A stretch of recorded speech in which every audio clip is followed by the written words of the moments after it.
And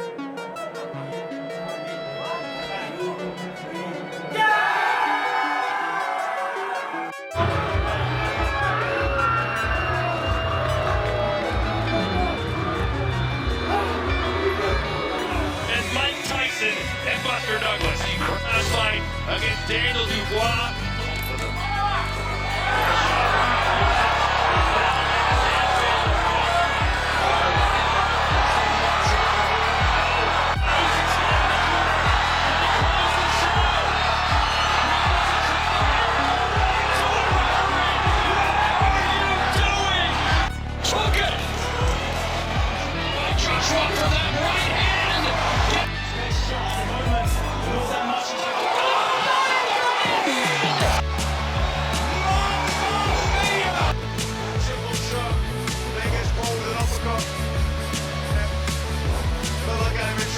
Joshua Landler is never allowed his fighters to breathe. Joshua, the Lions get you folks.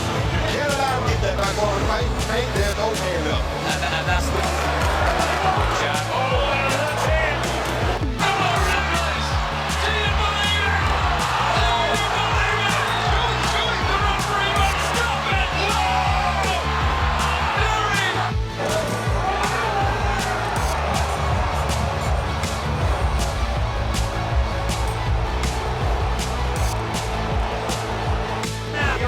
Bullying the monster. Brilliant shot left over by hand. There's the body shots again. So again. And mounted. Says referee Steve Ray, the body.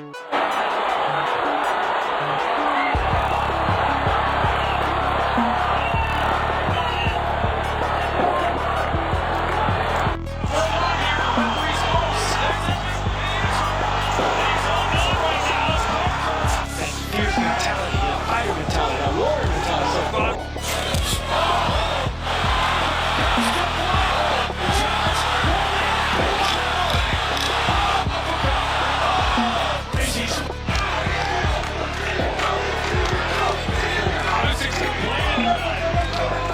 And he should be. With the king of kickboxing, give him the fight of his life. There he is, one of the best to ever fight. I'm going to settle down a little bit. Siapa lagi berikutnya yang layak menghadapi Alexander Usyk? Setelah semua yang dilakukan Alexander Usyk di divisi heavyweight, sekarang pertanyaannya bukan lagi apakah dia benar-benar hebat. Pertanyaannya sekarang adalah siapa lagi yang benar-benar layak berdiri di hadapannya. Karena jujur saja semakin lama daftar petinju yang terlihat mampu menentang Usyk semakin sedikit. Tyson Fury sudah pernah mencoba, Anthony Joshua sudah pernah 2 kali gagal, Daniel Dubois sempat memberi perlawanan keras tapi tetap jatuh. Dan sekarang dunia tinju mulai bertanya, siapa berikutnya? Agit Kabayel, petinju yang paling berbahaya saat ini. Kalau bicara soal penentang paling panas saat ini, nama Agit Kabayel mulai muncul sangat keras.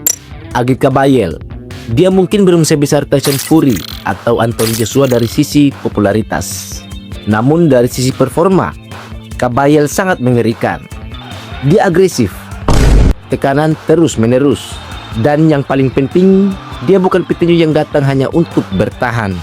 Kabayel punya gaya bertarung yang bisa memaksa Usyk bekerja tanpa henti. Dan menurut saya pribadi, ini yang mulai menarik. Karena kebanyakan lawan Usyk selama ini justru terlalu hati-hati. Mereka sibuk menghormati kemampuan Usyk sampai lupa menyerang.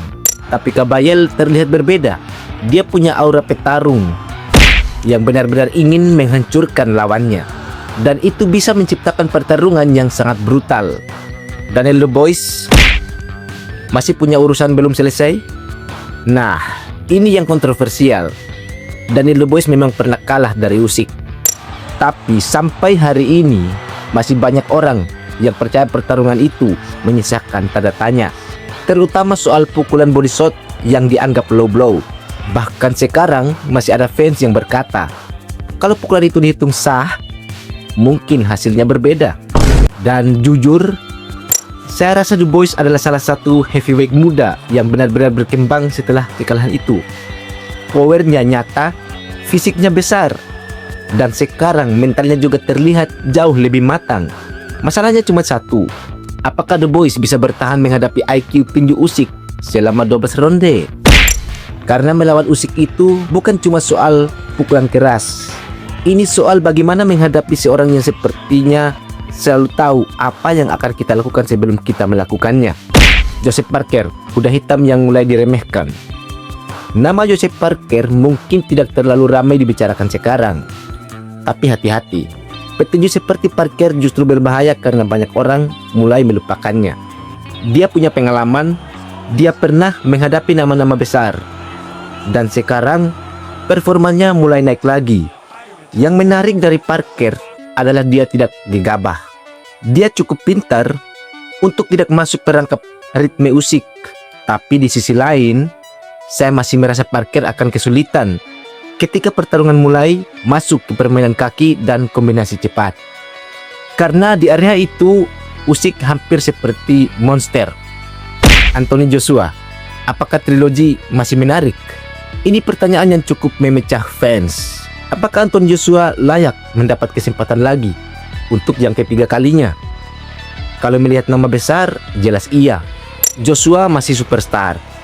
Tapi kalau melihat hasil sebelumnya, banyak fans merasa pertarungan ketiga hanya akan mengulang cerita yang sama. Dan saya mengerti kenapa. Karena masalah Joshua melawan Usyk bukan sekedar teknik, tapi juga keraguan. Kadang terlihat seperti Joshua terlalu berpikir saat menghadapi Usyk. Dan ketika seorang heavyweight mulai ragu untuk memukul, itu pertanda bahaya. Tyson Fury, rematch yang masih diinginkan dunia.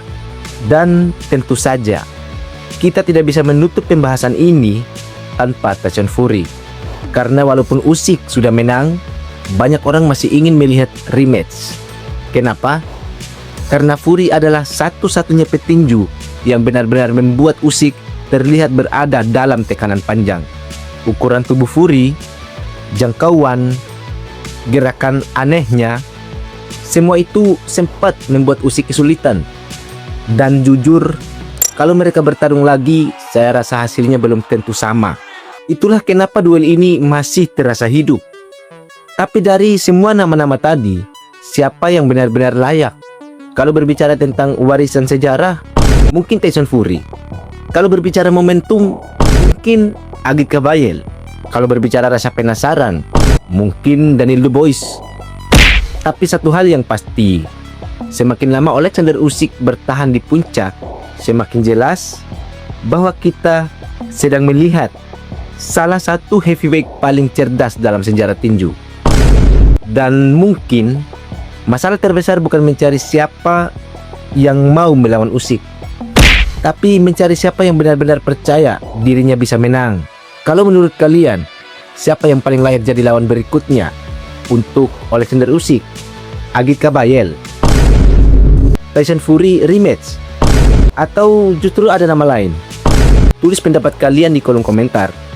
Karena di channel ini kita bukan cuma membahas tinju, kita membahas drama, sejarah, dan masa depan dunia pertarungan.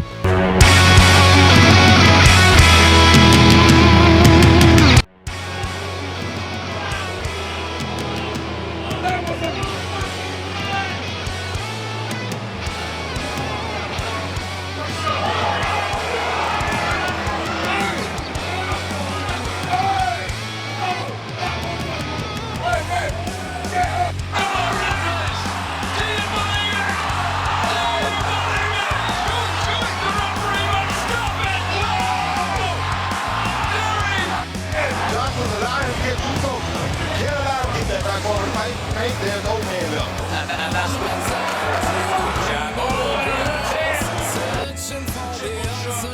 They get swollen uppercut. Look at him in shoulder. Joshua Atlanta is never allowed to fire the ring.